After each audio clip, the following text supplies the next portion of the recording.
চল তুই আমার সাথে দেব মেলায় নিয়ে কিনে দেব ঝুমকো কানের দুল সারাদিন ফোন হাতে তোর করিস চ্যাটিং ছাড় এসব চল করি ডেটিং ফেটিং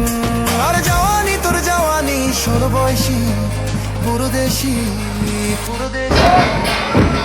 ও বলে আমায়